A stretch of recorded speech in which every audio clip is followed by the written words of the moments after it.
کیا حقیقت کی ایک ہی کوئی قسم ہوتی ہے یا ایک حقیقت کی کئی شکلیں ہو سکتی ہیں؟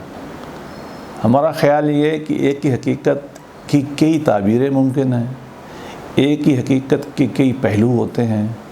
اور یہ ضروری نہیں ہے کہ ہر حقیقت کا ایک وقت میں ایک ہی تعبیر کی جائے۔ اگر ہم یہ اصول مان لیں جو فطری سے اصول ہے تو پھر اختلاف نہیں رہتا۔ ہاتھی کا ایک آدمی پاؤں دیکھتا ہے، ایک سر دیکھتا ہے، ایک ٹانگ دیکھتا ہے۔ افلاطون کی بڑی مشہور ایک کہاوت ہے کہ وہ یہی ہے کہ ایک حقیقت کو آپ مختلف اینگل سے دیکھیں تو اس کے مختلف نتائج نکلتے ہیں۔ یہی ہماری اسلامی تاریخ میں اصول یہی پایا جاتا ہے۔ آپ قرآن مجید کی آیات دیکھتے ہیں تو امام طبری ایک تعبیر کرتے ہیں، ابن کثیر دوسری تعبیر کرتے ہیں، زمخشری اور تعبیر کرتا ہے، امام راضی اور تعبیر کرتا ہے۔ تصوف کی ایک بات کو لے لیں، ابن عربی اور تعبیر کرتے ہیں، شیخ احمد سعدی رحمۃ اللہ علیہ اور تعبیر کرتے ہیں، اور یہ تعبیریں ساری ٹھیک ہوتی ہیں، یہ بالکل صحیح تعبیریں ہوتی ہیں۔ تو ہم اس کا خلاصے کے طور پر یہ کہہ سکتے ہیں کہ ایک حقیقت کی، ایک علمی نقطے کی کئی تعبیریں ممکن ہیں، وہ ساری تعبیریں بیک وقت صحیح ہو سکتی ہیں۔ اس کی وجہ یہ ہے کہ ایک تو یہ حسن ہے کہ اس چیز کا یہ کمال ہے کہ اس کی کئی تعبیریں ہیں، اور ایک یہ ہے کہ اس کے کئی پہلو ہیں، ایک پہلو سے ایک بات نظر آتی ہے، دوسرے سے دوسرے نظر آتی ہے۔ اگر آپ مثالیں لیں، حضرت امام ابو حنیفہ رحمۃ اللہ علیہ ایک دن سفر میں جا رہے تھے تو ایک بچہ کو دیکھا کہ وہ پھسل رہا ہے، کہنے لگا کہ بیٹے خیال کرنا پھسل جاؤ گے۔ تو وہ بچہ بہت ہوشیار تھا، کہنے لگا کہ میں پھسل گیا تو میری ٹانگ ٹوٹے گی نا، اگر آپ پھنس گئے تو امت پوری پھسل جائے گی۔ تو امام بہت خوش ہوئے، گھر آئے، اپنے بچوں کو تعلیم جب دینے لگے تو فرمانے لگے کہ دیکھو، اگر میری کسی بات کے مقابلے میں اگر آپ کو قرآن مجید کی کوئی آیت آتی ہے، کوئی حدیث آتی ہے، تو میری بات کو چھوڑ دو۔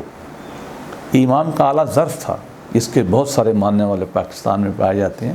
کہ ایک معمولی بچے کو انہوں نے سبق دیا، اس سے خود سبق سیکھ لیا اور امت کو بتا دیا کہ بھئی میں کوئی ایسا نہیں ہوں کہ میری ہر بات آپ کے ماننا لازم ہے۔ امام شافعی کی جو اس بارے میں بیان ہے نا، وہ سب سے مجھے پسند آتا ہے۔ وہ فرماتے ہیں کہ میں اپنے آپ کو صحیح سمجھتا ہوں، جو میری دینی تعبیر ہے وہ بالکل صحیح ہے، لیکن میرا خیال یہ ہے کہ آپ میں بھی کوئی صداقت ہو سکتی ہے، اور میں یہ سمجھتا ہوں کہ آپ کی جو دینی تعبیر ہے یہ بالکل غلط ہے، لیکن مجھے اس کا بھی احساس ہے کہ اس میں بھی کچھ صحیح ہو سکتا ہے۔ اگر ہم یہ بات مان لیں کہ ایک تعبیر کی کئی شکلیں ہو سکتی ہیں، اور ہم یہ بات مان لیں کہ ایک بات کے کئی پہلو ہو سکتے ہیں، اور اگر ہم یہ بات جان لیں کہ ہمارے بڑوں کا اس کے بارے میں کتنا ایک وسیع الظرفی کا، وسیع المشربی کا ایک رویہ تھا، آپس میں ان کا کتنا پیار و محبت تھا، وہ اتنے حیادار لوگ تھے کہ اگر دوسرے کی مزار پہ گئے ہیں تو ان کے ادب میں بھی اسی امام کے مطابق وہ نماز پڑھتے تھے،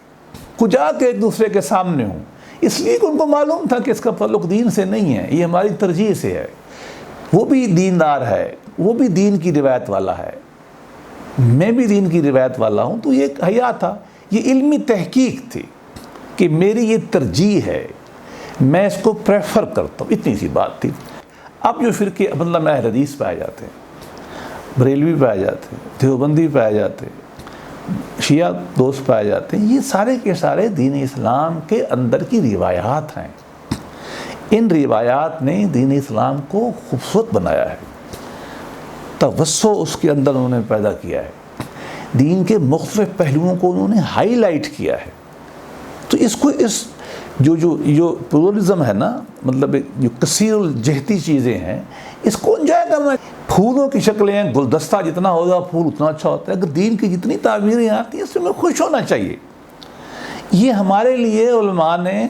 توسع پیدا کیا، یہ ہمارے لیے انہوں نے راستے پیدا کیے ہیں۔ اللہ کے نبی کے صحابہ کرام کا رویہ آپس میں جو ہے وہ یہی تھا، ایک بات ایک بزرگ مانتے تھے، دوسرے دوسری مان لیتے تھے۔ مجھے تو ہر فرقے کی ہر بات کو میں تو انجوائے کرتا ہوں، خوش ہوتا ہوں،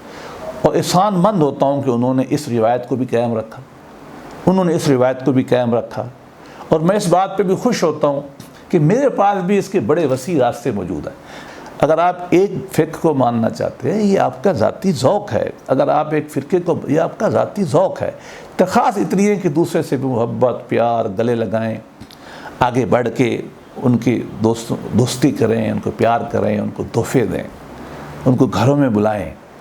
اور ان کے ساتھ بیٹھیں. یقین کریں آپ کو معلوم ہوگا کہ گلے شکوے جو ہے نا زیادہ تر ایسے سنی سنائی باتوں